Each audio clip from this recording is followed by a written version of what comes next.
நல்ல தகப்பனே, சர்வ வல்லமையுள்ள எங்கள் ஆண்டவரே, அருமையான வேலைக்காய் உமக்கு ஸ்தோத்திரம். கிருபையுள்ள கரத்தில் எங்களை தாழ்த்துகிறோம். தேவனாகிய கர்த்தர் இந்த காலை வேளையிலே நாங்கள் கூடி வரும்படி எங்களுக்கு ஒரு கிருபை தந்து இருக்கிறீர்.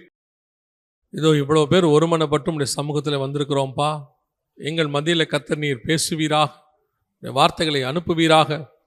ஆவியானவர் சொல்லுகிறதை எங்கள் காதுகள் கேட்கட்டும், அதன்படி செய்யட்டும். தேவன் எங்களுக்கு உத்தரவருளும்படி நாங்கள் செபிக்கிறோம். நீ மாத்திரம் மகிமைப்படுவீராக.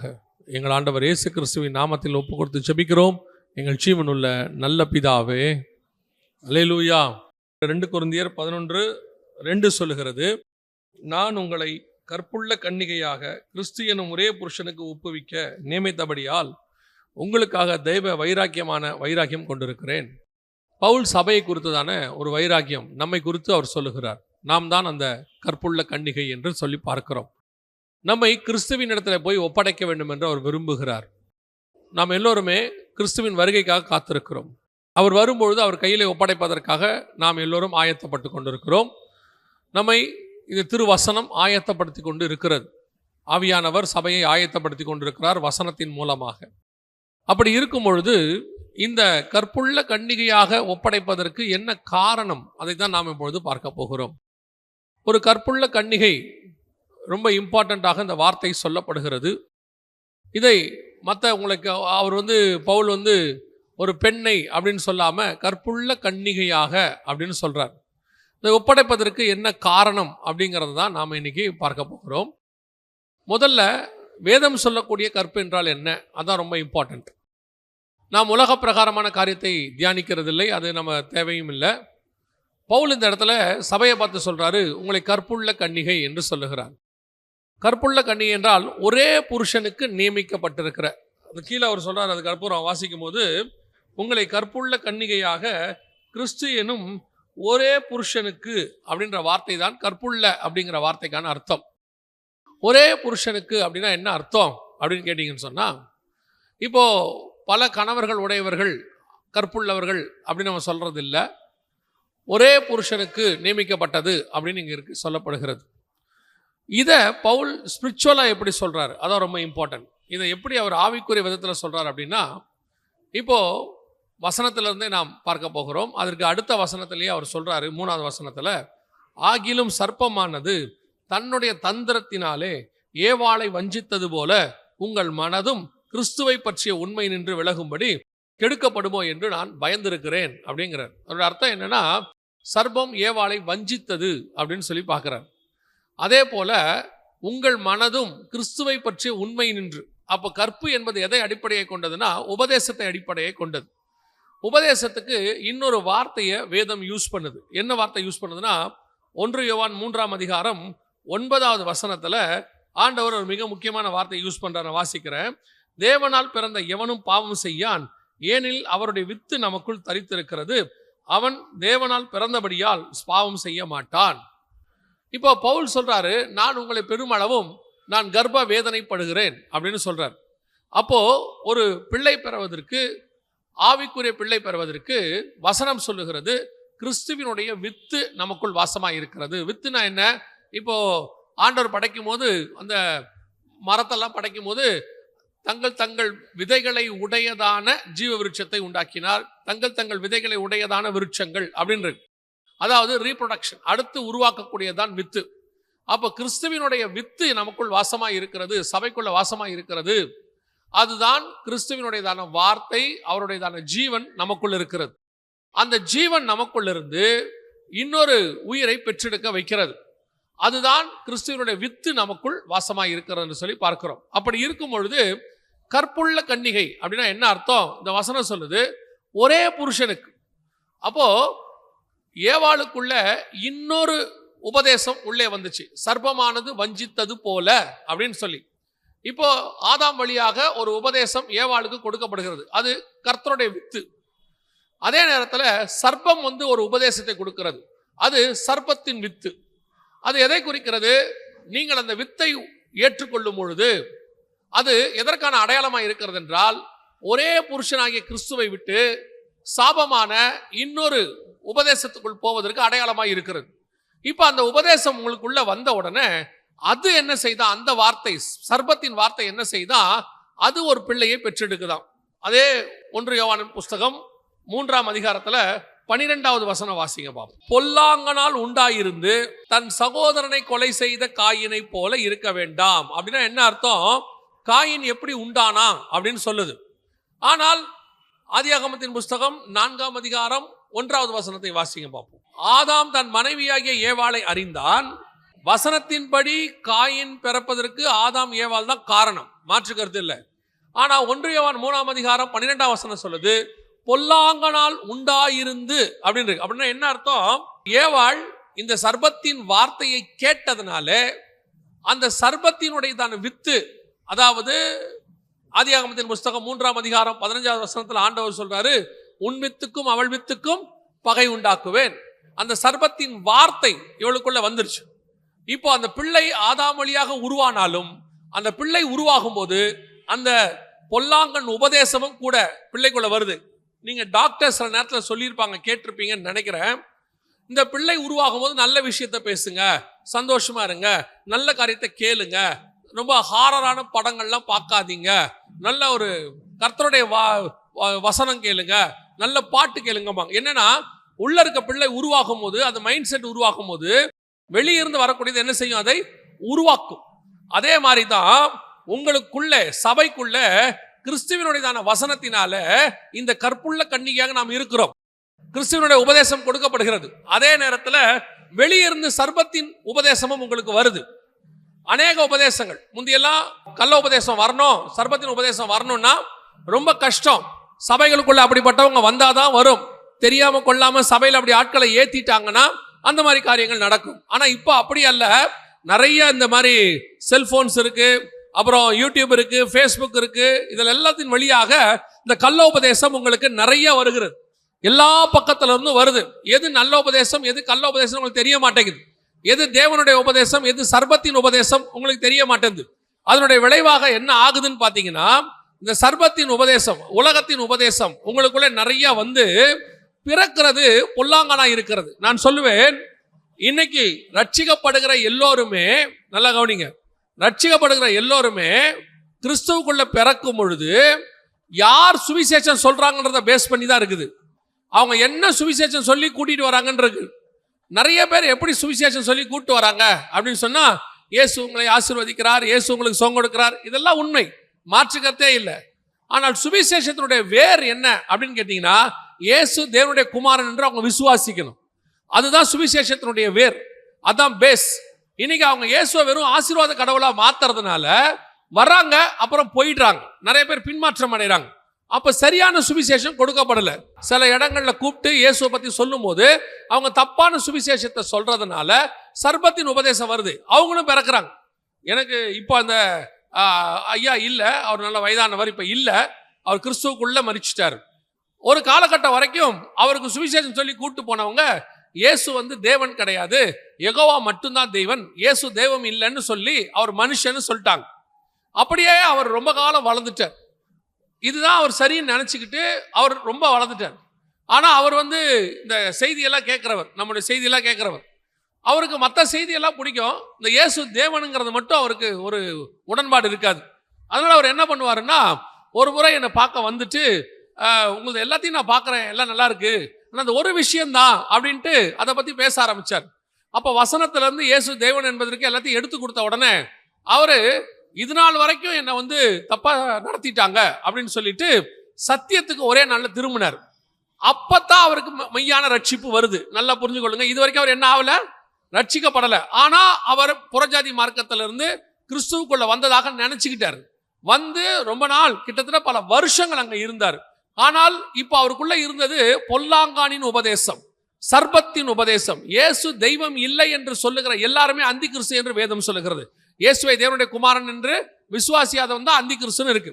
அப்படி சொல்லும் போது அந்த மாதிரி பொல்லாங்கின் உபதேசத்தினால் அவர்கள் பிறக்கிறார்கள். அப்படிப்பட்டவங்களும் சர்ச்சுக்குள்ள இருப்பாங்க, அப்படிப்பட்ட ஆட்கள் இங்கே இருப்பாங்க. நான் சொல்றது ஒரு உதாரணம். இந்த மாதிரி நிறைய உபதேசங்கள் இருக்கு. இதெல்லாம் வந்து சபைக்குள்ள வந்துடுது. அப்படி வரும்போது இதுவும் கற்புள்ள கன்னிகா இருக்க வாய்ப்பு இல்லை, வேற உபதேசம் உள்ள வந்துடுது. அப்ப கிறிஸ்து சரியா அவருக்குள் உருவாகும் அளவும், மறுபடி கிறிஸ்து உங்களுக்குள் உருவாகும் அளவும் நான் கர்ப்ப வேதனைப்படுகிறேன் அப்படின்னு பவுல் சொல்றார் கலாத்தியருக்கு எழுதும்போது. அப்ப நாம கிறிஸ்துவுக்குள்ளாக மறுபடி பிறக்கணும், உருவாகணும். கிறிஸ்து நமக்குள்ள உருவாகி அவர் பிறக்கணும். அப்படின்னா என்ன அர்த்தம் அப்படின்னா, சரியான உபதேசத்துக்குள் நீங்கள் வர வேண்டும், சரியான காரியம். அதோடு கூட மற்ற உபதேசங்கள் கலக்காதபடி நீங்கள் பார்த்து கொள்ள வேண்டும். சொல்லுவாங்க, நிறைய விஷயங்கள் சொல்லுவாங்க, அப்படி கலக்காம பார்த்துக்கிறீங்க பாத்தீங்களா, அதற்கு பேர் தான் கற்புள்ள கன்னிகைன்னு பேர். யார் என்ன சொன்னாலும் சரி, இதுதான் உபதேசம், இந்த உபதேசத்தை தவிர வேறொரு உபதேசம் இல்லை. பவுல் சொல்றாரு, நாங்கள் உங்களுக்கு சொல்லிய இந்த உபதேசத்தை அல்லாமல் வேறொரு உபதேசத்தை தூதனே சொன்னாலும் என்ன செய்யாதிருங்கள், ஏற்றுக்கொள்ளாதிருங்கள். ஏன்? இதுதான் பர்ஃபெக்ட் டாக்டரின்.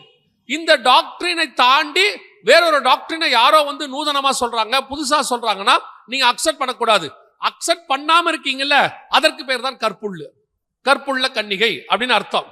கற்பு என்பது ஒரு பக்கம், கன்னிகை என்பது இன்னொன்று. எதுக்கு சொல்ல வர, நாம இப்ப கன்னிகை குறித்து தான் பார்க்க போறோம். இந்த கற்புங்கிறத புரிஞ்சுக்கிறதுக்காக சொல்றேன். கற்புங்கிறது கல்யாணம் ஆனவங்களுக்கு இருக்குது, கன்னிகைனா கல்யாணம் ஆகாதவங்கன்னு அர்த்தம்.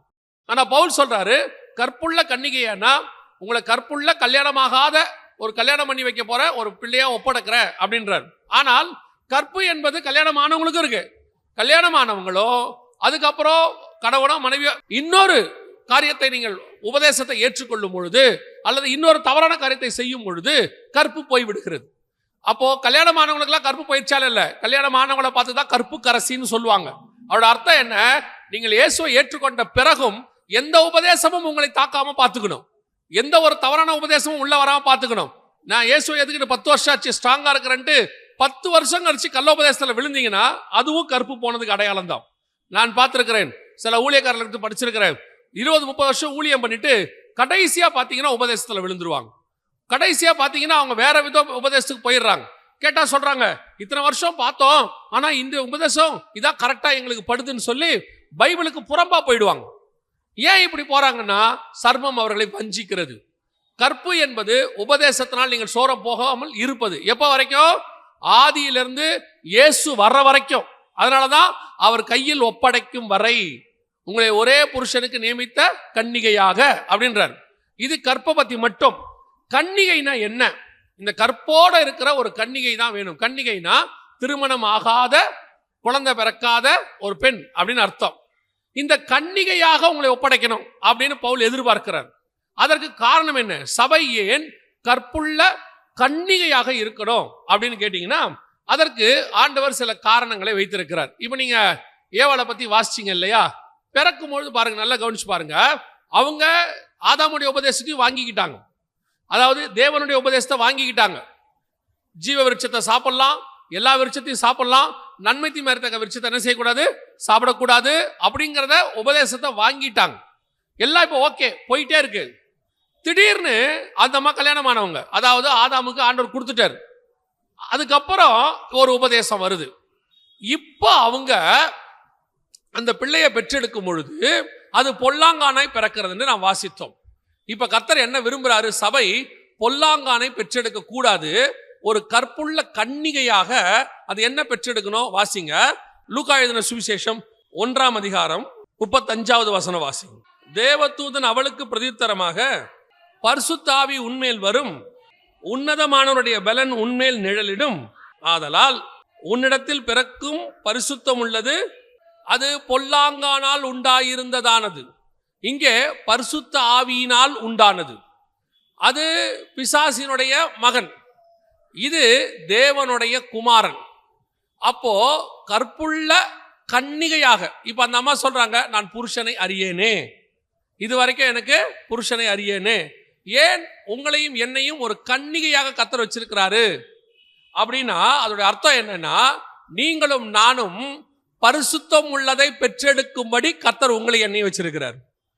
நான் சொல்றது மாம்ச பிரகாரமான பிள்ளை அல்ல. மாம்ச பிரகாரமாய் பிறக்கிற பிள்ளை பரிசுத்தமா இருக்குதா அப்படின்னு கேட்டீங்கன்னா, பிள்ளை பெற்றினாலே ஸ்திரீயானவள் ரட்சிக்கப்படுவாள்னு இருக்கு. இவ யோசிச்சு பாருங்களேன். உங்களுக்கு நான் சொல்றது சபையினுடைய சட்டத்திட்டத்தை சொல்றேன். ஒரு ஊழியக்காரங்களோ அல்லது சொந்தக்காரங்களோ பார்த்து நல்ல ஒரு கிறிஸ்தவ பையனா, ஆவிக்குரிய பையனா திருமணம் பண்ணி வைக்கிறாங்க. நல்ல ஒரு ஆவிக்குரிய கிறிஸ்தவ பிள்ளையா திருமணம் பண்ணி வைக்கிறாங்க. அந்த திருமணத்துக்கு எல்லா பரிசுத்தவான்களும் உங்களை வாழ்த்துறாங்க. இப்போ அதுக்கு பேரே பரிசுத்த விவாகம், அப்படிதானே சொல்றோம், பரிசுத்த விவாகம். ஆனா பிறக்கிற பிள்ளை பரிசுத்தமா பிறகுதா பாவத்துல பிறகுதா? எப்படி? ஏன் பாவத்துல பிறகுது? பார்த்து வைக்கிறது பரிசுத்தவான்கள் தான் பார்த்து வைக்கிறாங்க. பிறக்கிற பிள்ளையும் பரிசுத்தமா தான் பிறக்கணும், நியாயமா எல்லா பரிசுத்தவானும் ஜெபம் பண்ணி இருக்கிறாங்க. இந்த பிள்ளையும் ரட்சிக்கப்பட்டவர், பையனும் ரட்சிக்கப்பட்டவங்க. அப்படி இருக்கும் பொழுது பிறக்கிற பிள்ளை மட்டும் எப்படி பாவத்துல பிறக்குது? நான் கேட்கறது புரியுதா? அப்ப என்ன அர்த்தம்? நாம என்னதான் பரிசுத்தமா இருந்து பிள்ளை பிறந்தாலும் வசனம் சொல்லுது, பிள்ளை பிறக்கும் பொழுது அது மாம்சத்துக்குள்ளாக இருந்து பிறக்குது. அந்த பிள்ளை பரிசுத்தம் உள்ளதா இருந்தாலும் மாம்சத்துக்குள்ள இருக்கு. மாம்சம் என்பது எப்படி இருக்கிறது என்றால் அது உலகத்துக்குரியதா இருக்கு. அதனால நாள் ஆக ஆக பிள்ளை என்னவாயிடுது? பாவம் செய்யற பிள்ளையா மாறிடுது. அப்புறம் ஒரு இடத்துல அந்த பிள்ளைக்கு என்ன தேவைப்படுது? ரட்சிப்பு தேவைப்படுது. அந்த பிள்ளைக்கு ஒரு நாள் பாவ மன்னிப்பு தேவைப்படுது. அதுக்கப்புறம் அந்த பிள்ளை பாவ மன்னிப்புக்குள்ள வந்து பாவத்தை அறிக்கை செய்து அதுக்கப்புறம் பரிசுத்தம் உள்ளதா மாறுது. சரி, அதுக்கப்புறம் அதுக்கு பிள்ளை பிறக்குது, அது பரிசுத்தமா இருக்கானா? இல்ல, அதுவும் பாவமா தான் இருக்கு. அப்ப என்ன அர்த்தம்? இந்த இடத்துல உனக்குள் பிறக்கிறது பரிசுத்தமாய் உள்ளது அப்படின்னு சொல்றது, ஆண்டவர் சொல்றது மாம்ச பிள்ளையே அல்ல, நமக்குள்ள இருந்து பிறக்கிறது பரிசுத்தம் உள்ளதா இருக்கிறது அப்படின்னு சொல்றது ஆவிக்குரிய பிள்ளைய. உங்களது எதுக்காக ஆண்டவர் உங்களை கற்புள்ள கன்னிகையா வச்சிருக்கிறாருன்னா, உங்க மூலமாக நிறைய பரிசுத்தமான ஆவிக்குரிய பிள்ளை பிறக்கணும். இப்ப யோசிச்சு பாருங்க, நீங்க பிள்ளை பிறக்குது, அது அப்புறமா ரட்சிக்கப்பட்டு பரிசுத்தமா மாறுது. ஆனா உங்களுக்கு ஒரு ஆவிக்குரிய பிள்ளை பிறக்குதுன்னு வச்சுக்கோங்க. நீங்க போய் ஒரு சுவிசேஷம் சொல்றீங்க. சுவிசேஷம் சொன்ன உடனே அவன் கிறிஸ்துவுக்குள் மறுபடி பிறக்கிறான். பிறக்கும் போது அவன் எப்படி பிறக்கிறான்?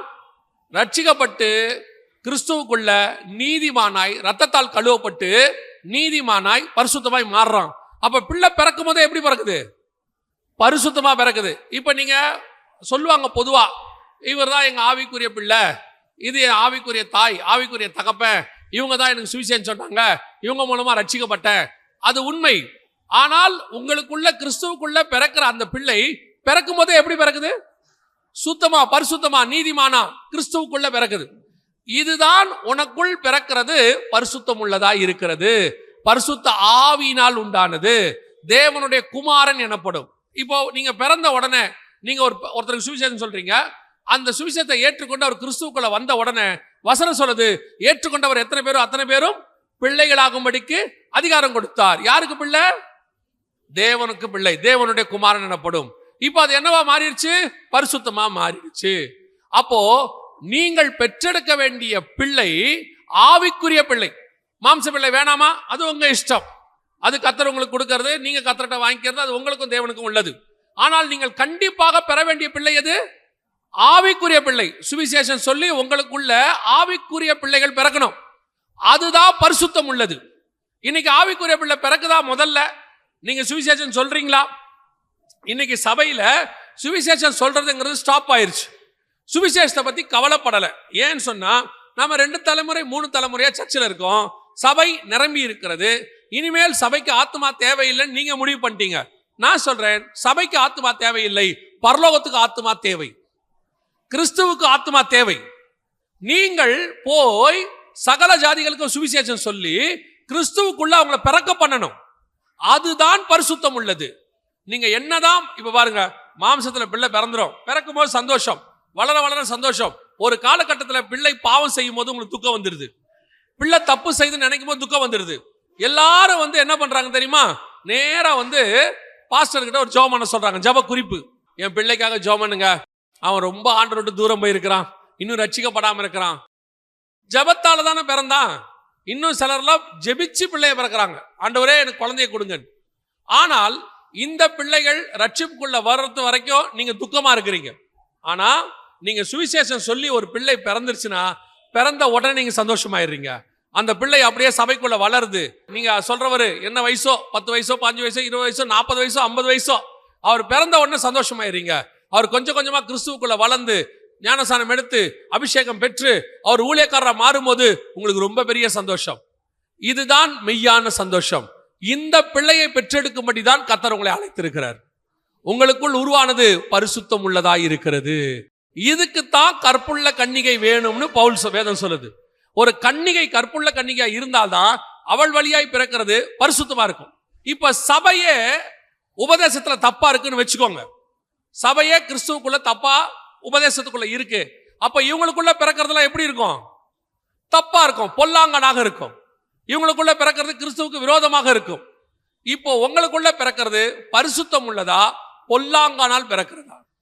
அந்த பொல்லாங்கன் பிறக்கிறதும் பரிசுத்தமா பிறக்கிறதும் உங்க கையில தான் இருக்குது. நீங்க எந்த அளவுக்கு வசனத்துல உண்மையா இருக்கிறீங்களோ, எந்த அளவுக்கு நீங்கள் சத்தியத்துல நிக்கிறீங்களோ, எந்த அளவுக்கு நீங்கள் பரிசுத்தமா இருக்கிறீங்களோ, அந்த அளவுக்கு உங்களுக்குள் பிறக்கிறது பரிசுத்தமா இருக்கும். சொல்றது உங்களுக்கு புரியுதா? இப்ப நல்லா கவனிச்சு பாருங்க. ஒரு உதாரணத்துக்கு சொல்றேன். நீங்க நல்லா ஜெபிக்கிற தாய், நல்ல ஜெபிக்கிற தகப்பன், நல்ல வேதம் வாசிக்கிற தாய் தகப்பன், நீதிமான்கள், நீங்க பொய் சொல்ல மாட்டீங்க, பிள்ளைகளுக்கு முன்பாக சாட்சியுள்ள ஜீவன் வச்சுக்கோங்க. நார்மலாவே உங்களை பார்த்து வளர்ற பிள்ளை எப்படி இருக்கும்? அதே மாதிரி வளரும். நான் சொல்றது போன தலைமுறை வரைக்கும் இந்த குடும்ப ஜெபம் எப்படி வந்துச்சு, இதெல்லாம் பார்த்தீங்கன்னா ஒரு 4 தலைமுறையா வந்துகிட்டே இருக்கும். இப்போ கூட பாருங்க, காலைல ஏன் சொன்ன பிள்ளைகள் பைபிள் வாசிக்கும் உட்காந்து. எப்படி வாசிக்குதுன்னா, நமக்கு சின்ன வயசுல இருந்து சொல்லி கொடுத்துக்கிட்டே இருந்தாங்க. காலைல ஏன் சொன்ன என்ன பண்ணணும்? பைபிள் வாசிக்கணும். எங்க பாட்டியெல்லாம் சொல்லுவாங்க, பைபிள் வாசிக்காட்டி காப்பி கொடுக்க மாட்டாங்க. பைபிள் வாசிக்காட்டி என்ன கிடையாது? காப்பி கிடையாது. பைபிள் வாசி நல்ல பல்லு விளக்கிட்டு பைபிள் வாசிக்கணும். வாசி முடிச்ச வந்ததான் காஃபியே கொடுப்பாங்க, டிஃபன் கொடுப்பாங்க. அப்படி பழக்கம் பண்ணி பண்ணி அதுக்கப்புறம் காலைல ஏஞ்ச உடனே ஆட்டோமேட்டிக்கா என்ன வாசிக்கிறோம்? பைபிள் வாசிக்கிறோம். இது ஒரு பழக்கம், நம்மளை பார்த்து நம்முடைய சந்ததி கத்துக்கொள்ளுகிற பழக்கம். இதே மாதிரி நீங்க நல்ல பைபிள் வாசிக்கிறவங்களா இருந்து, ஜெபம் பண்றவங்களா இருந்து, பரிசுத்தம் உள்ளதா இருந்தா உங்க பிள்ளையும் அதை என்ன செய்யும்? அப்படியே ஃபாலோ பண்ணும். எனக்கு தெரிஞ்சு ஏறக்குறைய ஒரு 150-200 வருஷமா இதை ஃபாலோ பண்ணிட்டு வந்துட்டோம். இந்த ஜெனரேஷன்ல தான் பிறக்கிறது பரிசுத்தமா இல்ல. எனக்கு 2 ஃப்ரெண்ட்ஸ் கொடுத்தார் ஆண்டவர். அவங்க 2 பேரும் பாத்தீங்கன்னு சொன்னா நல்ல டெய்லி ஜெபம் பண்றவங்க. அவங்களுக்கு இத்தனைக்கு என் வயசு தான். அவங்களும் அப்ப காலேஜ் போறவங்க தான், ஸ்கூல் படிச்சு முடிச்ச நேரம். அவங்க பாத்தீங்கன்னா டெய்லி ஒரு மணி நேரம் ஜெபம் பண்ணுவாங்க. என்ன அவங்க கூப்பிடுவாங்க, டேய் வாடா ஜெபம் பண்ணலாம் வாடான்னு கூப்பிடுவாங்க. அங்கிருந்து சர்ச்சுக்கு போனா அங்க இருக்கிற பாஸ்டர்ஸ், அசிஸ்டன்ட் பாஸ்டர்ஸ் எல்லாம் நல்ல ஜெபம் பண்றவங்க, வேதம் வாசிக்கிறவங்க. அவங்க சொல்லுவாங்க, இந்த தம்பி வா ஜெபம் பண்ணலாம் வா அப்படிம்பாங்க. ஒரு சில பாஸ்டர், தம்பி இந்த செய்தியை கேளு, நல்ல மெசேஜ் இருக்கு கேளும்பாங்க. இது இப்படி ஒரு நல்ல ஸ்பிரிச்சுவல் என்வாயரன்மெண்ட். இப்போ எப்படி இருக்குது? இங்க வந்தாலும் இங்க வரும்போது எப்படி இருக்குது? டான்ஸ், பாட்டு, கூத்து ஆகி போச்சு. வீட்டுக்கு போனா யூடியூப், டிவி, சீரியல், சினிமா ஆகி போச்சு. ஒரு ஸ்பிரிச்சுவல் என்வாயரன்மெண்ட் கிடையாது, ஒரு ஜபம் கிடையாது, குடும்ப ஜபம் கிடையாது. எத்தனை குடும்பங்கள்ல குடும்ப ஜபம்னு டெய்லி ரெகுலரா நடக்குது. டெய்லி ரெகுலரா 365 நாளும் மற்ற நாள் நடவ பெரும்பான்மையா எங்க வீட்டுல குடும்ப ஜபம்னு ஒண்ணு உண்டு. எல்லாரும் கூடி உட்காந்து ஜெபம் பண்ணுவோம் அப்படின்னு கை தூக்க சொன்னா மிஞ்சி போச்சுன்னா ஒரு 10 கை வரும், அதுக்கு மேல வராது. இன்னைக்கு நமக்குள்ள அந்த பரிசுத்தம் உள்ளது பிறக்கிறதுக்கு வழியே இல்ல. இங்க சபையே கரப்டாகி போய் கிடக்கு. நமக்குள்ள இப்ப இருக்கிறதெல்லாம், இங்க டிவி பார்க்கறது தப்பு இல்ல, சினிமா பார்க்கறது தப்பு இல்ல, மற்ற காரியங்கள் செய்யறது தப்பு இல்ல. ஆனா சர்ச்சுக்கு வந்துட்டு போனா போதுங்கிற மைண்ட் செட்டுக்கு நீங்க வந்ததுனால அடுத்த ஜெனரேஷன் பிறக்குது இல்ல, அது பரிசுத்தமா இல்ல. போன ஜெனரேஷன்ல கிறிஸ்தவ கல்யாணங்கள்ல பாட்டு கூட இந்த ஆர்கனை வச்சுதான் போடுவாங்க. இப்ப கிறிஸ்தவ திருமணங்கள்ல எல்லாம் டான்ஸ் ஆடுறான், உட்காந்து சினிமா பாட்டு போட்டு ஆடுறான். போன ஜெனரேஷன்ல வீடுகள்ல ரேடியோல கூட சினிமா பாட்டு கேட்க மாட்டாங்க, கேட்டா பாவம்பாங்க. இன்னைக்கு அது இல்ல. அப்படி இருக்கும்போது உங்களுக்குள்ள பிறக்கிறது எப்படி பரிசுத்தமா இருக்கும்? காரணம் என்ன? அது அவங்க தப்பு இல்ல. பழிய தூக்கி நீங்க எங்க போறீங்க தெரியுமா? நாடு சரியில்லை, ஊரு சரியில்லை, அது சரியில்லை. நான் சொல்றேன், நீங்க சரியில்லை. நீங்கள் பிள்ளைகளுக்கு முன்பாக சாட்சியாய் நின்று இருக்கணும். உங்க பிள்ளைகள் பார்த்திருக்கணும். உங்க பிள்ளைகளை என்னைக்காவது ஜபத்துல உட்கார வச்சீங்களா? உங்க பிள்ளைகளை ஜபத்துல உட்கார வைக்கிறத விட நீங்க அதிகம் சொன்னது என்ன தெரியுமா? புக் எடுத்து படி, எக்ஸாம் வருது, 10th exam, public exam, 12th exam, நீட்டுக்கு படி, அதை படி. என்னைக்காவது பைபிள் படின்னு சொன்னீங்களா? நாளைக்கு பிள்ளை டாக்டர் ஆயிடுது, இன்ஜினியர் ஆயிடுது, ஆனா கெட்டு போய் நிக்குது, கர்த்தரை விட்டு தூரம் போய் நிக்குது. பணம் இருக்கு, வீடு இருக்கு, ஆனா குடும்பம் இல்ல, டிவோர்ஸ் ஆகி நிக்குது. கிறிஸ்தவ குடும்பங்கள்ல ஏன் இப்படி டிவோர்ஸ் வந்து தெரியுமா? போன தலைமுறையில நீங்கள் அந்த பிள்ளைகளை பரிசுத்தம் உள்ளதாய் பெற்றெடுக்கவில்லை. உங்களுக்குள் பிறந்தது பரிசுத்தமா இல்லை. நீங்கள் நமக்கு முன்னாடி உள்ளவங்க சொல்லி கொடுத்தாங்க, அதை கரெக்டா போன ஜெனரேஷன் வரைக்கும் ஃபாலோ பண்ணோம். நம்ம அந்த பயம் இருந்துச்சு, தேவ பயம். இப்ப தேவ பயமே கிடையாது, சர்ச்சுக்கு கிடையாது, தேவ பயம் கிடையாது. அதனுடைய விளைவு என்ன? சபை பொல்லாங்கனை பெற்றெடுக்கிறது. யோசிச்சு பாருங்க, சபைக்குள்ள வாலிப பையன் உள்ள வந்து சண்டை போடுறான், கெட்ட வார்த்தை பேசுறான். உன் பையன் கெட்ட வார்த்தை எப்படி பேசுறான், எப்படி வந்துச்சு, அதை பத்தி உங்களுக்கு கொஞ்சமாவது வாதம் இருக்கா? மனசுல இருக்காது. இது எல்லாத்துக்கும் என்ன எங்க இருக்கு காரணம்? அவன் என்ன ஒரு நாள்ல கெட்டு போனானா? இல்ல. விதைக்க வேண்டிய விதைய சரியா விதைக்கல, வளர்க்க வேண்டிய முறைய சரியா வளர்க்கல. அவனை நீங்க உட்கார வைக்கிற நாளில் பைபிளுக்கு நேரா உட்கார வைக்கல, ஜெபிக்க வேண்டிய நேரத்தில் ஒழுங்கா ஜெபிக்க வைக்கல, குடும்ப ஜெபம் இல்ல, வேத வாசிப்பு இல்ல. ஒரு ஜெனரேஷன் முடிஞ்சிருச்சு. இப்பவும் சொல்றேன், கர்த்தர் சபையை ஒரு கன்னிகையாக, பரிசுத்தம் உள்ளதை பெற்றெடுக்கிற கன்னிகையாக எதிர்பார்க்கிறார். அடுத்த ஜெனரேஷன் ஆவது ஒழுங்கா பிறக்கணும். வருக தாமதிச்சா இப்பவாவது தீர்மானம் எடுங்க. இப்போ ஒண்ணும் கெட்டு போகல, இப்போ தீர்மானம் எடுங்க, உட்கார வைங்க. இன்னைக்கு பிறக்கிறது கற்புள்ளது அல்ல, பிறக்கிறது பரிசுத்தம் உள்ளது அல்ல. அதான் இங்க நடந்துட்டு இருக்குது. உங்க இடத்துல கர்த்தர் எதிர்பார்க்கிற முதலாவது விஷயம் என்ன அப்படின்னு கேட்டீங்கன்னா, ஏன் உங்களை கன்னிகையா கர்த்தர் எதிர்பார்க்கிறார்னா, உங்கள் மூலமாக பரிசுத்தம் உள்ளதை பிறக்க வைக்க விரும்புகிறார். அந்த பரிசுத்தம் உள்ளதுதான் தேவனுடைய குமாரனாய் மாறும். அதுக்கு தான் கர்த்தர் சொல்றார். ரெண்டாவது, உங்களை ஏன் ஒரு கன்னிகையா கர்த்தர் எதிர்பார்க்கிறார்? வாசிங்க 1 ராஜாக்களின் புஸ்தகம் 1ஆம் அதிகாரம் 2வது வசனம் வாசி. கன்னியாகிய ஒரு சிறு பெண்ணை ராஜாவாகிய எங்கள் ஆண்டவனுக்கு தேடுவோம் என்று சொல்லி. ரெண்டாவது, ஏன் சபை கன்னியாக இருக்க வேண்டும்? கற்புள்ளதில்ல, ஏற்கனவே அதை பத்தி பார்த்துட்டோம். முதல்ல ஏன் அது கன்னியா இருக்கணும்னா, அது பிறக்கிறது பரிசுத்தமா இருக்கணும், அதுக்காக அது கன்னியாக இருக்கணும். ரெண்டாவது, ஏன் சபை கன்னியாக இருக்க வேண்டும்? அனல் உண்டாக்கும்படிக்கு அப்படின்னு வசனம் சொல்லுது. கவனிச்சுக்கொள்ளுங்க. இந்த சம்பவம், ராஜா கோமா ஸ்டேஜில் இருக்காரு. எந்த ராஜா? தாவீது ராஜா. தாவீது யாரு? இஸ்ரவேலினுடைய ராஜ்யபாரம். அவர் தான் இஸ்ரவேல சக்சஸ்ஃபுல் கிங். ஒரு நாள் கரடியை ஜெயிச்சவர், ஒரு நாள் சிங்கத்தை ஜெயிச்சவர், ஒரு நாள் கோலியாத்தை ஜெயிச்சவர், எல்லாம் உண்மை. ஆனா இன்னைக்கு ராஜா அனல் இல்லாமல் படுத்து கிடக்கிறார். ராஜாவுடைய பழைய ஹிஸ்டரி நல்ல ஹிஸ்டரி, அவரை பத்தி தான காரியத்தை படிச்சா சக்சஸ்ஃபுல் கிங். ஆனால் இன்னைக்கு ராஜாவுடைய நிலைமை என்ன? இதே மாதிரி தான், கோச்சிக்காதிய, நான் சொல்றது உண்மை. இதே மாதிரி தான் சபை பெருமையும் டினாமினேஷன் பெருமையும் 150 வருஷம், 200 வருஷம், 300 வருஷம் நாம் எல்லோரும் ஒரு காலகட்டத்தில் இந்தியாவில் மிகப்பெரிய சாதனைகளை செய்தவர்கள் தான். இந்தியாவில் இருக்கக்கூடியதான அது கல்வியாக இருக்கட்டும், அல்லது மெடிசனாக இருக்கட்டும், அல்லது ஸ்பிரிச்சுவாலிட்டியாக இருக்கட்டும், எல்லாத்துக்கும் நாம தான் ஒரு காலத்துல அஸ்திவாரம், அதுல மாற்றுக்கிறதே இல்லை. ஆனா இன்னைக்கு திருச்சபையின் நிலைமை என்ன? அவர் அந்த காலத்துல ராஜா, இப்ப அனல் இல்லாம படுத்து கிடக்கிறாரு, எழுப்புறதுக்கு வழி கிடையாது. எத்தனை போர்வை போட்டு மூடினாலும் எழுந்திருக்கலையாமா. அதோட அர்த்தம் என்ன? அவரை அனலே உண்டாக்க முடியல. சபையினுடைய வேலை என்ன? நீங்க வந்துட்டு போகும்போது உங்களுக்குள்ள ஏதாவது ஒரு ஆவிக்குரிய மாற்றம் வந்திருக்கணும். அதுக்கு தான் சர்ச்சு. இப்போ ஒரு பிள்ளைய ஸ்கூலுக்கு அனுப்புறீங்க, அனுப்பிட்டு அவன் போயிட்டு வந்தோடனே முந்தியெல்லாம் கேட்பாங்க, ஸ்கூலுக்கு போயிட்டு வந்தோடனே டீச்சர் இன்னைக்கு என்னப்பா சொல்லி கொடுத்தாங்க அப்படின்னு கேட்பாங்க.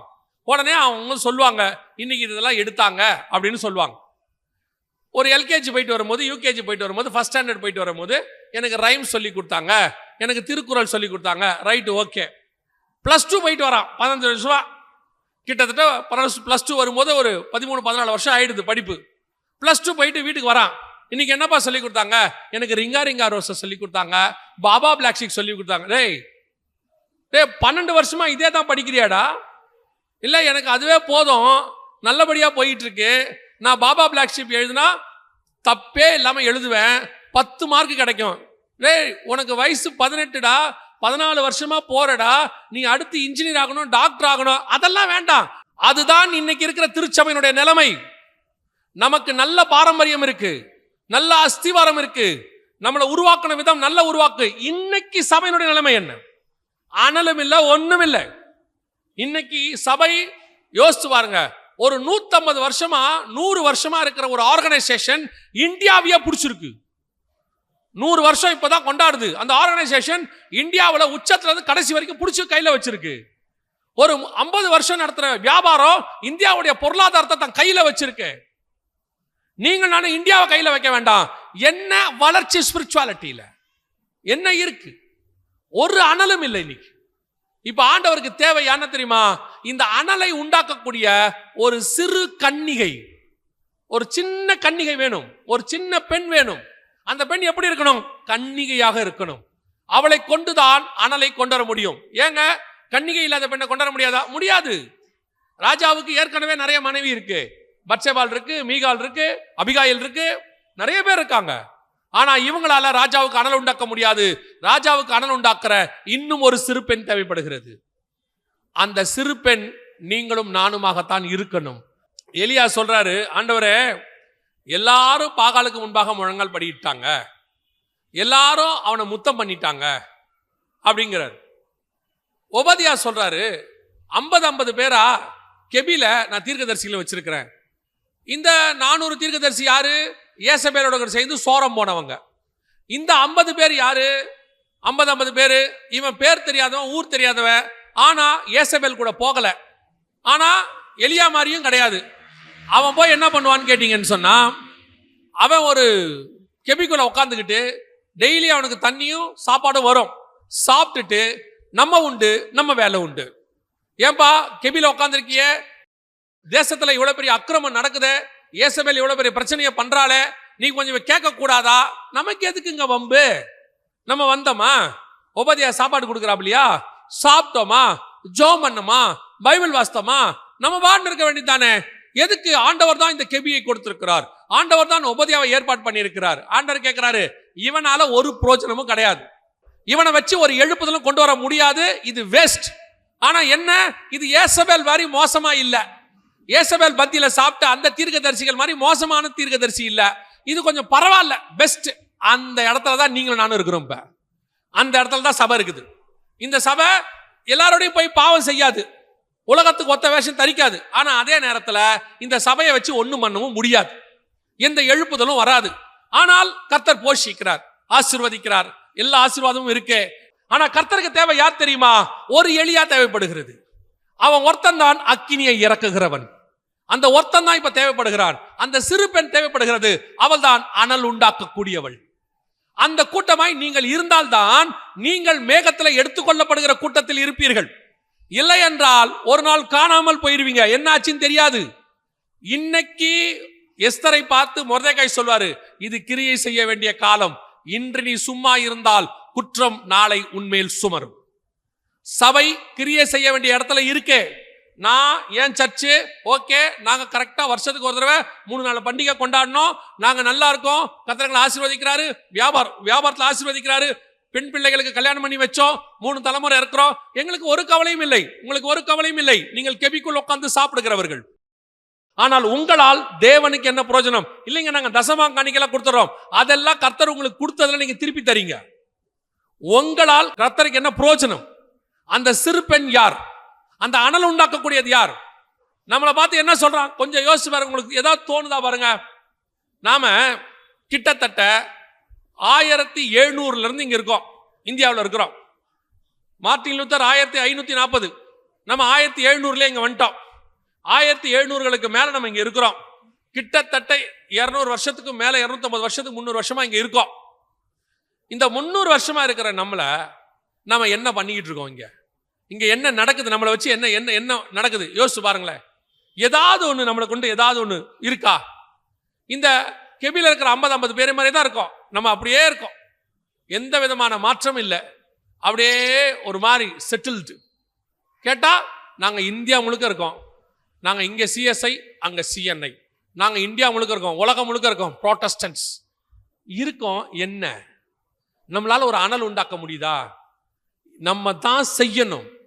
நம்ம செய்யாம வேற யாராலையும் செய்ய முடியாது. இவ்வளவு பெரிய பாரம்பரியத்தில் இருக்கிற நீங்கள் நானும் கிறிஸ்துவுக்காக எழும்பினால் இந்த தேசம் கிறிஸ்துவினுடைய தேசமாக, கிறிஸ்துவை அறிகிற தேசமாக மாறுகிறோம். You want to act. ஒரு சாட்டிஸ்பாக்சன் இருக்கு, ஒரு டைல்யூஷன் இருக்கு, ஒரு சேச்சுரேஷன் லெவல் குறைஞ்சு போன, ஆக்சிஜன் லெவல் குறைஞ்சு போன லெவல்ல இருக்கோம். எங்கேயோ நடக்கிற சோதோமின் பாவத்துக்கு மம்ரையில உட்காந்துட்டு ஒருத்தன் ஜெபம் பண்றான், ஆண்டவரே அங்க நீதிமான் தான் அழிச்சிடாதீங்கப்பா அப்படின்னு. எங்கேயோ இருக்கிற மாசிடோனியாவுக்கு இங்க இருக்கிற பவுலை கூட்டிட்டு போறாங்க. எங்கேயோ இருக்கிற கொர்நேலியஸ் வீட்டுக்கு பேதுருவை கூட்டிட்டு போறாங்க. ஆனா உங்களுக்கு நீங்க இருக்கிற இந்த பட்டணத்தின் மேலே இல்லையே, ஒரு பாரம் இல்லையே. ஏதோ என்னமோ அழகா வர்றது, நல்ல ஜாலியா சபையில உட்கார்றது, 1.5 மணி நேரம் முடிக்கிறது, போயிட்டே இருக்கிறது. என்ன பிரயோஜனம்? திருப்பியும் சொல்றேன், நான் என் குடும்பம் என் சர்ச்சு நல்லா இருக்கும், பீஸ்ஃபுல்லா இருக்கும், வந்தோம் சாப்பிட்டோம் செத்தோம்னா உங்களால கிறிஸ்துவுக்கு பிரயோஜனம் இல்லைன்னா நீங்கள் மறக்கப்பட்டு போவீர்கள். மறக்கப்பட்டு போவீர்கள். உங்களுக்குள்ள ஒரு வைராக்கியம் வரணும், ஒரு எழுப்புதல் வரணும். அதுக்கு நான் காரணமா இருக்கணும், நான் என் சபை காரணமா இருக்கணும். எதையாகிலும் என்னை கொண்டு செய்யுங்க ஆண்டவரேன்னு ஒரு காரியம் வரணும். தெரியுமா, ஒரே ஒரு மார்ட்டின் லூத்தர் இவ்வளோ பெரியதான மாற்றத்தை உலகத்துல கொண்டு வர முடியுமானால் அவரால் ஏற்படப்பட்ட இவ்வளவு பெரிய சந்ததி எவ்வளவு பெரிய மாற்றத்தை கொண்டு வரணும். அந்த மனுஷனுக்குள்ள இருந்த வைராக்கியம் எங்கே? நான் எனக்கு நல்ல வேலை, சம்பளம், கடைசி வரைக்கும் சாப்பாடு, அப்படியே சாப்பிட்டோம் போனோன்னு உட்காந்தினா ஒரு நாள் வரும். தயவு செய்து ஒரு தீர்மானம் எடுங்கள். கிறிஸ்துவுக்காக ஒரு வைராக்கியம் உள்ள சபையாக, ஒரு எழுப்புதல் கொண்டு வருகிற சபையாக, எதையாவது கிறிஸ்துவுக்கு செய்கிற சபையாக நாங்க மாறணும். ஆண்டவரே எங்களை பயன்படுத்துங்க. அதுக்கப்புறம் எந்த நேபுகாத் நேச்சாரும் நிக்க முடியாது, எந்த பெல்ஷாஷாரும் நிக்க முடியாது, எந்த ராஜாவும் சிங்கக்கவியில போட முடியாது. அத்தனை பேரும் நம்முடைய தேவனுக்கு முன்பாக முழங்கால் படியிட வேண்டுமே ஒழிய கர்த்தர் நமக்காக வைராக்கியம் பாராட்டுவார். ஆனா அந்த ஒரு எலியா எங்க? அந்த ஒரு சர்ச் எங்கே? அந்த அக்கினி இறக்கக்கூடிய ஒரு ஆள் எங்கே? அந்த அக்கினியை உண்டாக்கக்கூடிய அந்த சிறு பெண் எங்கே? அதைத்தான் கர்த்தர் எதிர்பார்க்கிறார். இன்னைக்கு ஒரு தீர்மானம். நான் சொல்றேன், ஒரு 120 பேர் ஊக்கமா ஜெபம் பண்ணீங்கன்னா போதும், உங்களை கொண்டு கர்த்தர் பெரிய காரியத்தை செய்வார். உங்களுக்குள்ள அப்படி ஒரு எழுப்புதல் மாற்றம் உங்க சபைக்குள்ள வந்துருச்சுன்னா போதும், உங்களை கொண்டு கர்த்தர் இந்தியா முழுக்க மாற்றத்தை கொண்டு வர வல்லமை உள்ளவராக இருக்கிறார். அல்லேலூயா. உனக்கு இப்ப வைராக்கியம் வரணும். இன்னைக்கு உனக்கு தோணணும், ஆண்டவரே என்னை கொண்டு ஏதாவது செய்யுங்கப்பா, இந்த எங்க சபையை பயன்படுத்துங்க ஆண்டவரே. இந்த சின்ன தீக்குச்சியை பெரிய லெவல்ல கர்த்தர் மாத்த வல்லமை உள்ளவராக இருக்கிறார். அல்லேலூயா. கடைசியாக ஒரு கன்னிகை எதற்காக அவர்கள் தேடுகிறார்கள்? வாசிங்க, முடிக்கலாம். எஸ்தரின் புஸ்தகம் 2ஆம் அதிகாரம் 3ஆம் வசனம் வாசிங்க. அதற்காக ராஜா தம்முடைய ராஜ்யத்தின் நாடுகளிலெல்லாம் விசாரிப்புக்காரரை வைக்க வேண்டும். இவர்கள் ரூபவதிகளாயிருக்கிற சகல கன்னி பெண்களையும் கூட்டி சூசான் அரமனையில் இருக்கிற கன்னி மாடத்துக்கு அழைத்து வந்து ஸ்திரீகளை காவல் பண்ணுகிற ராஜாவின் பிரதானியாகிய ஏகாயின் வசத்திலே ஒப்புவிக்க வேண்டும். அவர்களுடைய சுத்திகரிப்புக்கு வேண்டியவைகள் அவர்களுக்கு கொடுக்கப்பட வேண்டும். இந்த எஸ்தரை ஏன் அவர்கள் கன்னிகையாக கொண்டு வர வேண்டும்? எஸ்தர் ஏன் அங்கே கொண்டு வரப்படுகிறாள்? ஏன் கொண்டு வந்து ஒருத்தங்கிட்ட ஒப்படைச்சு, ஏகா கிட்ட ஒப்படைச்சு, அவளை பரிசுத்தமாக்கி சுத்திகரிச்சு எல்லா காரியத்தையும் செஞ்சு, அதோட கூட அவளுக்கு 12 மாசம் சுத்திகரிப்பு பண்ணி அவ கேட்கறதெல்லாம் கொடுத்து ராஜாவுடைய அரண்மனைக்கு அனுப்பி அவளை ராஜகுமாரத்தியா ஏன் மாத்துறாங்க? அந்த அளவுக்கு தேவன் கொண்டு வருவதற்கான நோக்கம் என்ன? இந்த கன்னி பெண்ணை ஏன் ராஜாவுக்கு கொடுக்க வேண்டும் என்று சொன்னால், எஸ்தரை கொண்டு வந்ததுக்கு பின்னால் தேவனுக்கு ஒரு பெரிய திட்டம் இருக்கு. தேவனுக்கு ஒரு பெரிய திட்டம் இருக்கு. என்ன திட்டம்? ஒரு நாள் எஸ்தருக்கு என்ன கிடைக்குதுன்னு மட்டும் பாருங்க. வாசிங்க, 8ஆம் அதிகாரம் 4வது வசனம் வாசிங்க. அப்பொழுது ராஜா ஒரு செங்கோலை யாருக்கு நீட்டினான்? எஸ்தருக்கு நீட்டினான். அந்த செங்கோலை எஸ்தர் பிடிச்சானா அவளுக்கு என்ன நடக்கும் தெரியுமா? 8வது வசனம் வாசிங்க. இப்போதும் உங்களுக்கு இஷ்டமானபடி நீங்கள் ராஜாவின் நாமத்தினால் யூதருக்காக எழுதி ராஜாவின் மோதிரத்தினால் முத்திரை போடுங்கள். இந்த ராஜாவின் நாமம்ங்கிறதா இயேசுவின் நாமம். இந்த ராஜாவின் முத்திரைங்கிறதா பரிசுத்த ஆவியாகிய முத்திரை. இந்த எஸ்தர் ஏன் ராஜகுமாரத்தியாய் மாற்றப்பட்டாள்? இப்ப உங்களை என்னையும் ராஜாக்களும் ஆசாரியருமாய் கர்த்தர் அழைத்திருக்கிறார். வெளிப்படுத்தல் 1:6 சொல்லுது. சோ உங்களை என்னையும் ராஜாக்களும் ஆசாரியருமா அழைச்சிட்டார். ஏன் கர்த்தர் உங்களை வேறு பிரிச்சு ஒரு கன்னிகை உள்ள சபையாக கொண்டு வந்து இன்னைக்கு ராஜா கிட்ட ஒப்படைச்சிருக்கிறார் தெரியுமா? முதலாவது, உன் மூலமாய் பரிசுத்தம் உள்ளது பிறக்க வேண்டும். 2வது, உன் மூலமாய் ஒரு மிகப்பெரிய எழுப்புதல் இந்த தேசத்தில் ஏற்பட வேண்டும். 3வது, கர்த்தர் அப்படிப்பட்ட சபையின் கையில, அப்படிப்பட்ட ஊழியர்கள் கையில கர்த்தர் ஒரு அத்தாரிட்டியை கொடுக்க விரும்புகிறார்.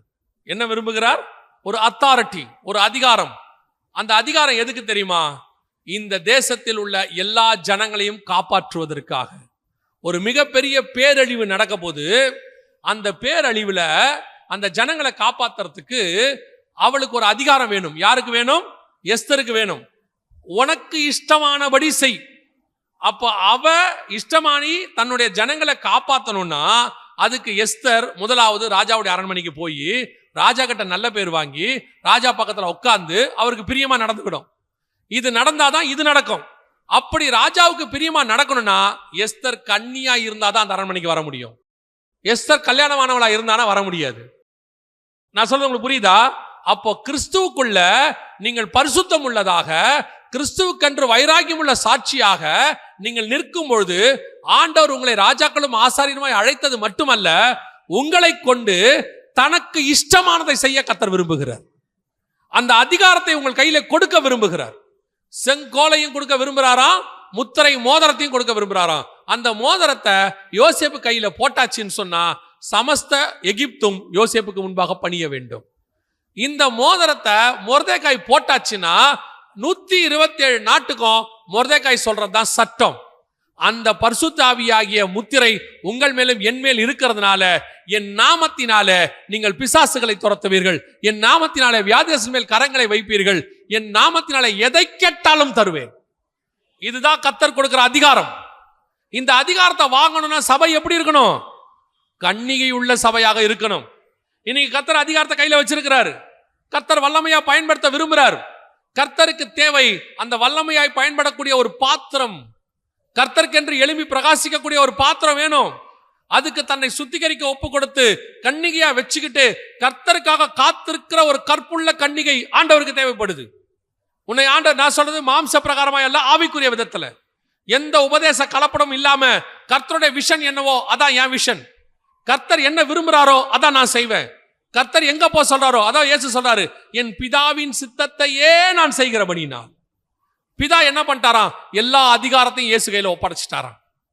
யோவான் 13 சொல்லுது. அதே மாதிரி தான் நீங்கள் பிதாவின் சித்தத்தையே செய்கிறவங்க நாம மாறிட்டோம்னா, இயேசுவின் சித்தத்தையே நாம செய்யறவங்களா மாறிட்டோம்னா சகல அதிகாரத்தையும் இயேசு நம் கையில் கொடுப்பதற்கு தயாராக இருக்கிறார். என் நாமத்தினாலே நீங்கள் என்ன வேணாலும் செய்யலாம். அது கர்த்தர் கொடுக்கிற அதிகாரம். ஆனா அதை வாங்குற இடத்துல சபை இருக்குதா? சபை இன்னைக்கு அந்த தாட் இருக்குதா? எஸ்தர்கிட்ட போய் அவங்க கேட்குறாங்க, உனக்கு என்ன வேணும் எஸ்தர்? எல்லாம் வாங்கிக்க, எனக்கு ஒன்று வேணான்ட்டா. எஸ்தர் என்ன சொல்லிட்டாங்க? எனக்கு ஒன்றும் வேணாம், இந்த ஏகா என்ன கொடுக்குறாரோ அதை மட்டும் கொடுக்க சொல்லுங்க, எனக்கு வேற ஒன்றும் ஸ்பெஷலாக வேணாம். என்ன கூட இருக்கிற பெண்கள்லாம் சொல்லியிருப்பாங்க எஸ்தரை பார்த்து, பைத்தியக்காரி மாதிரி பேசுற, என்ன கேட்டாலும் தருவாங்க எஸ்தர், கேளு, ஜாலியாக கேளு. அவர் சொன்னா ஒன்றும் வேணாம், போய் எஸ்தர்கிட்ட ஏகாட்ட சொல்லுங்க, அவர் என்ன கொடுக்குறாரோ கொடுத்து அனுப்ப சொல்லுங்கன்ட்டு. அப்புறம் இது முடிஞ்சிருச்சு. அப்புறம் ராஜா கூப்பிட்டு கேட்குறாரு எஸ்தர், எஸ்தர் உனக்கு என்ன வேணும் கேள், ராஜ்யத்தில் பாதி கேட்டாலும் தரேன். அதெல்லாம் வேணாம் ராஜா, விட்டுருங்க. என்னடா அது, ராஜ்யத்தில் பாதி கேட்டாலும் வேணான்றாலே, அதுவும் முடிஞ்சிருச்சு. அடுத்த தடவை ஒரு தடவை எஸ்தரை பார்க்கும்போது ராஜா சொல்றாரு, செங்கோல் நீட்டி, உனக்கு என்ன வேணும் எஸ்தர்? அதே வசனத்தில் அங்கே இருக்கு, ராஜாவின் சமூகத்தில் கேட்குறாரு, உனக்கு என்ன வேணும் எஸ்தர்? தேசத்தில் பாதி கேட்டால் நான் உனக்கு என்ன செய்வேன்? தருவேன் அப்படின்னு சொல்றாரு. இப்பவும் சொல்லிட்டா அதெல்லாம் வேண்டாம் ஆண்டவர், அதெல்லாம் வேணாம் ராஜா. அப்ப என்னதான் எஸ்தர் வேணும்? அவர் சொல்றா, அந்த செங்கோலையும் முத்திரமோத்தையும் என்கிட்ட கொடுத்துருங்க, நான் என் ஜனங்களை காப்பாத்திக்கிறேன். இந்த ராஜ்யத்தில் 127 நாட்டுக்கு நான் ராணியா உட்காந்துருக்கிறேன், இருந்துட்டு போட்டோம். ஆனா 127 நாட்டிலையும் என் ஜனங்கள் சாக போறாங்க, அவர்களை நான் மீட்க வேண்டும். எனக்கு தேவை அந்த செங்கோலும் முத்திரை மோதிரம். அதே காரியத்தை தான் உங்களுக்கும் எனக்கும் கர்த்தர் சொல்லுகிறார். உங்களை சுத்தி இவ்வளோ ஜனங்க இருக்கிறாங்க, இத்தனை ஆயிரம் ஜனங்க இருக்கிறாங்க. உங்களுக்கு கொஞ்சமாவது அவங்க மேல பாரம் வந்துச்சா? உங்ககிட்ட ஆண்டவர் எல்லாம் கொடுத்துருக்காரு.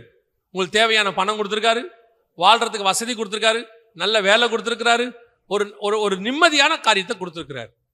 உங்களை சுத்தி இவ்வளவு பேர் இருக்கிறாங்களே. ஆனா நான் நினைக்கிறேன், இந்த கொரோனா நேரத்துல இருந்து, கொரோனாவுக்கு முன்னாடி கூட கொஞ்சம் உங்ககிட்ட ஈரம் இருந்துச்சு.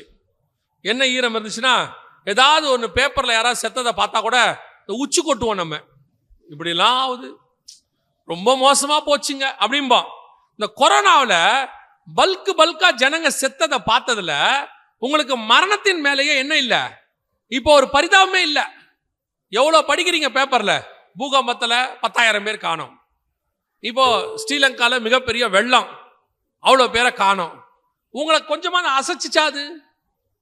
அது உங்க இருதயத்தை ஷேக் பண்ணுச்சா? பண்ணல. உண்மையை சொல்றேன், ஒன்றும் பண்ணல. அந்த ஈரம் போயிடுச்சு. நம்ம கடைசி காலத்தில் அன்பு தணிந்து போகும் இருக்குல்ல, அந்த அன்பு தணிந்து போகிற இடத்துக்கு வந்துட்டோம். யோசிச்சு பாருங்க, முந்தியெல்லாம் அப்பா அம்மா செத்து போனா ஊர்ல இருந்தா கூட பறந்து வருவான், வந்து இங்க வர வரைக்கும் அந்த பாடியை வச்சிருப்பாங்க, அழுதுகிட்டே வருவான். இப்ப அவனே தான் சொல்றான், நீங்க வீடியோ காலில் காட்டிடுங்க, அவ்வளோ தூரம் வந்துட்டு போறதுக்கு முடியாது, ரொம்ப லேட் ஆகும். ஒருத்தன் சொல்றான், வந்துட்டு போனா 2 லட்ச ரூபா டிக்கெட் ஆகும், அதனால என்ன பண்ணுங்க, வீடியோ காலில் ஆன்லைன்ல போட்டுருங்க பாத்துறேன்றான். இவ்வளவுதான் இன்னைக்கு. இதான் இன்னைக்கு உலகம், இவ்வளவுதான் அன்பு. கதை முடிஞ்சு. அதே மாதிரி நீங்கள் நானும் இருந்தால் ராஜகுமார்த்தியாய் மாற முடியாது. கர்த்தருக்கு தேவை பரிதவிக்கிற ஒரு இருதயம், இந்த ஜனங்களை குறித்த ஒரு பாரம், குறைஞ்சபட்சம் உங்க பட்டணத்தை பத்தின பாரம். ஏதாவது இந்த ஜனங்களுக்கு செய்ய முடியுமா? நீங்க மட்டும் வாழ்ந்து சந்தோஷமா பரலோகத்துக்கு போகணும்னு நினைக்காதீங்க. திருப்பியும் சொல்றேன், எஸ்தருக்கு மொர்தெக்காய் சொன்னதை நான் திருப்பி உங்களுக்கு வாசிக்கிறேன், வாசிட்டு நான் முடிக்கிறேன். 4ஆம் அதிகாரம் 13-14 வாசிங்க. மொர்தெகாய் எஸ்தருக்கு திரும்பச் சொல்லச் சொன்னது, நீ ராஜாவின் அரமனையில் இருக்கிறதினால் மற்ற யூதர் தப்பக்கூடாதிருக்க நீ தப்புவாய் என்று உன் மனதிலே நினைவு கொள்ளாதே. நீ இந்த காலத்திலே மௌனமாயிருந்தால் யூதருக்குச் சகாயமும் ரட்சிப்பும் வேறொரு இடத்திலிருந்து எழும்பும். அப்பொழுது நீயும் உன் தகப்பன் குடும்பத்தாரும் அழிவீர்கள். நீ இப்படிப்பட்ட காலத்துக்கு உதவியாயிருக்கும்படி உனக்கு ராஜமேன்மை கிடைத்திருக்கலாமே, யாருக்குத் தெரியும் என்று சொல்லச் சொன்னான். அவர் எப்படி சொல்றாருன்னா, நீயும் உன் தகப்பன் குடும்பத்தாரும் தப்பிக்கலான்னு மட்டும் கனவுல கூட நினைக்காத. இயேசுவை பத்தி சொல்லாம, அழிஞ்சு போகிற ஜனங்களை பத்தி பாரம் இல்லாம, அவங்கள பத்தி கொஞ்சம் கவலை இல்லாம, ஒரு ஆத்ம பாரம் இல்லாம, நான் நல்லா இருக்கேன், எனக்கு ஒரு சர்ச் இருக்கு, நான் சாப்பிட்டேன், நான் தூங்கினேன், நான் எழுந்திருச்சேன், எனக்கு தேவையானது இருக்கு, என் பேரன் பேத்தி வரைக்கும் சம்பாரிச்சு வச்சிருக்கேன், நான் யார் தெரியுமான்னு சொன்னா, நீயும் உன் தகப்பன் குடும்பத்தாரும் அழிவீர்கள். யாருக்கு தெரியும்? நான் என் ஃபேமிலி ஒரு பிரச்சனையும் இல்லை என்றால் இந்த ஜனங்களை காப்பாற்றுவதற்கு கர்த்தர் எங்கிருந்து வேணாலும் ஆட்களை எழுப்புவார். அவர்கள் தப்பிக்கும் போது நீயும் உன் குடும்பத்தாரும் உன் தகப்பன் வீட்டாரும் அழிவீர்கள். ஆண்டவரோட கொடுத்திருக்கிற ஆசீர்வாதம் எதுக்கு தெரியுமா? ஆண்டவருக்காக தான் கொடுத்திருக்கிறார். நீங்கள் எதையாகிலும் ஆண்டவருக்கு செஞ்சே ஆகணும். அது உங்க மேல் விழுந்த கடமை. செய்யாவிட்டால் உங்களுக்கு ஐயோ. சும்மா இருந்துட்டு போயிடலாம், தசமாங்காணிக்க கொடுத்துட்டா ஜீவ புஸ்தகத்துல பேர் எழுதிடுவாங்க, மாசம் மாசம் சர்ச்சுக்கு சந்தா கொடுத்துட்டா பரலோகத்துக்கு கூட்டிட்டு போயிடுவாங்க. அதெல்லாம் ஒண்ணும் நடக்காது. யாரும் யாரையும் கூட்டிட்டு போக முடியாது. அதனால எவ்வளவுக்கு எவ்வளவு இப்பவே தேவனுக்கு பிரியமா நடக்க முடியுமோ அவ்வளவுக்கு அவ்வளவு நடந்தால் பரலோகத்துக்கு போவது எளிது. கர்த்தர் உங்களை ஒரு கன்னிகையாக எதிர்பார்க்கிறார். எதற்காக? பரிசுத்தம் உள்ளதை பெற்றெடுக்க, ஆத்துமாக்களை பெற்றெடுக்க. 2வது அனல் உண்டாக்க, ஒரு எழுப்புதலை கொண்டு வர. 3வது ஆத்துமாக்களுக்காக மன்றாட, ஜெபிக்க, இந்த ஜனங்களுக்கு போய் சுவிசேஷம் சொல்ல, எப்படியாவது ஒரு கூட்டத்தை ஆதாயம் பண்ண வேண்டும் என்ற பாரத்திற்காக கர்த்தர் உன்னை ஒரு சபையை தேர்ந்தெடுத்திருக்கிறார். நான் சொல்லிவிட்டு முடிக்கிறேன். நீங்க கர்த்தரால தேர்ந்தெடுக்கப்பட்டதுனால தான் கர்த்தர் இது உங்ககிட்ட பேசினார். ஒருவேளை உங்க சபையை கர்த்தர் தேர்ந்தெடுக்கலன்னா உங்ககிட்ட பேச மாட்டார். கர்த்தர் ஒரு நாளும் வேஸ்டா ஒரு இடத்துல பேசவே மாட்டார். 1 மணி நேரம் கர்த்தர் உங்களோடு கூட பேசி இருக்கிறாருன்னா உங்க சபை மேல கர்த்தருக்கு ஒரு பெரிய திட்டம் இருக்குன்னு அர்த்தம். அல்லேலூயா. இங்க இருக்கிறவங்களை கொண்டு கர்த்தர் பயன்படுத்த விரும்புகிறார். நம்மளை பார்த்து இந்தியாவே மீண்டும் எழுப்புதலுக்குள்ள வரணும். அல்லேலூயா. நாம் ஜெபிக்க போகிறோம். எந்திரிக்கலாமா நம்ம தேவ சமூகத்துல? இந்த 3 காரியங்களுக்காக தான் கர்த்தர் உங்களை அழைத்திருக்கிறார். சபையை கர்த்தர் சுத்திகரிக்கிறார். சபையை கர்த்தர் பார்க்கிறார். 1, உங்கள் மூலமாக பரிசுத்தம் உள்ளதை பெற்றெடுக்க. 2, உங்கள் மூலமாக ஒரு பெரிய அனலை உண்டாக்க. 3, உங்கள் மூலமாக அழிகிற ஆத்துமாக்களை பாதுகாக்க. உங்களை ஒப்பு கொடுத்தீங்கன்னா, இந்த கனமான காரியத்துக்கு ஒப்பு கொடுத்தீங்கன்னா, கடைசி காலத்துல கர்த்தர் எடுத்து பயன்படுத்துகிற கூர்மையும் உள்ள எந்திரம் நீங்க தான். புதிதும் கூர்மையான எந்திரம் நீங்க தான். நம்மளை பார்த்து ஏளனமா பேசுறவங்க எல்லாருக்கும் முன்னாடி நீ எழும்பணும். அங்க அனல் இல்ல, ஆவி இல்லைன்னு சொல்றவனுக்கு முன்னாடி நீ எழும்பணும். நீ பாரம்பரியம் எதுக்கும் உதவ மாட்டேன்னு சொல்றவனுக்கு முன்னாடி நீ எழும்பணும். இந்த சபை அதெல்லாம் படுத்துருச்சு, இனிமேட்டு அதுல எந்த காரியமும் வராதுன்னு சொல்றவனுக்கு முன்னாடி, இல்ல நான் இன்னும் அதே ஆவியோட இருக்க, அக்கினியோட இருக்கிறேன்னு சொல்லி நீ எழும்பணும். உன்னை கர்த்தர் எழுப்ப விரும்புகிறார், பயன்படுத்த விரும்புகிறார். ஒப்பு கொடுப்போமா? நான் கர்த்தருக்கு என்ன கொடுக்கிறேன், சபையை விட்டுருங்க, நான் என்ன கொடுக்கிறேன். என்னை ஏதாவது ஆண்டவர் செய்யட்டும், என்னை எடுத்து பயன்படுத்தட்டும், என்ன ஒரு குச்சி, சிறு குச்சி மாதிரி பயன்படுத்தட்டும், ஒரு சின்ன கூழாங்கல்ல பயன்படுத்தட்டும், நான் என்னை அதுக்கு தருகிறேன். எதுக்காவது கர்த்தர் என்னை பயன்படுத்தட்டும், நான் என்னை கமிட் பண்றேன் அப்படிங்கிறவங்க மட்டும் உங்க கரங்களை ஆண்டவருக்கு நேராக உயர்த்தி உண்மையா இருதயத்தின் ஆழத்திலிருந்து பாரத்தோட, சும்மா எல்லா கூட்டத்தையும் தூக்குற மாதிரி தூக்காதீங்க. கரங்களை வேணா நான் பார்க்கலாம், இருதயத்தை கர்த்தர் பார்க்கிறார். உண்மையா அந்த பாரத்தோட ஏதாவது நான் ஆண்டவருக்கு செய்வேன், என்ன பயன்படுத்துங்க ஆண்டவர். இந்த கடைசி காலத்துல என் சபை ஒரு அக்கினி பற்றி எரிகிற சபையாக, கிறிஸ்துவுக்கான ஒரு வைராக்கியம் உள்ள சபையாக நாங்க மாறணும்ப்பா. அதுக்கு என்னுடைய பார்ட்டா நான் என்ன தர ஆண்டவரே அப்படி சொல்றவங்க எல்லாம் கரங்களை தேவனுக்கு நேராக உயர்த்தி, சர்வ வல்லமையுள்ள எங்கள் தகப்பனே, இம்மட்டும் எங்கள் மத்தியில் அசைவாடின ஆவியானவரே, எங்களோடு கூட பேசினவரே, இதோ கரங்களை உயர்த்தி இருக்கிறவர்களை நாங்கள் பார்க்கிறோம், இருதயத்தை நீர் பார்க்கிறீர் ஆண்டவரே. இங்க எத்தனை கிதியோன்கள் இருக்கிறாங்கன்னு உமக்கு தெரியும், இங்க எத்தனை தானியல்கள் இருக்கிறாங்க உங்களுக்கு தெரியும், இங்க எத்தனை மொர்தக்காய்கள் இருக்கிறாங்க உங்களுக்கு தெரியும், இங்க எத்தனை எஸ்தர்கள் இருக்கிறாங்க உங்களுக்கு தெரியும், இங்க எத்தனை பவுல்கள் இருக்கிறாங்க உங்களுக்கு தெரியும். ஆண்டவரே எடுங்கப்பா, எடுத்து பயன்படுத்துங்கப்பா. இந்த கடைசி காலத்துல ஒரு பெரிய மாற்றம் இந்த சபையிலிருந்து ஆரம்பிக்கட்டும், இங்க இருக்கிற வாலிபர்கள் இருந்து ஆரம்பிக்கட்டும், இங்க இருக்கிற பெரியவங்கள்ல இருந்து ஆரம்பிக்கட்டும்.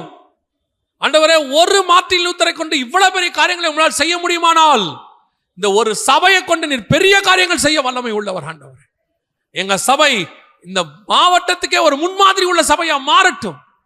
இந்த ஜனங்களுக்குள்ள இருக்கிற அந்த அக்கினியானது இந்த மாவட்டம் முழுக்க பத்தி எரியட்டும்.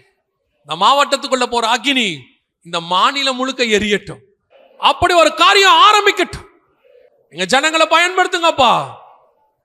உம்மை சந்திக்க வர்றதுக்குள்ள ஏதாவது செஞ்சுட்டு உம்மை சந்திக்க வர கிருபை பாராட்டும். மகிமையுள்ள கரத்தில் எங்களை தாழ்த்துகிறோம் எங்கள் ஆண்டவர் இயேசு கிறிஸ்துவின் நாமத்தில் பிதாவே.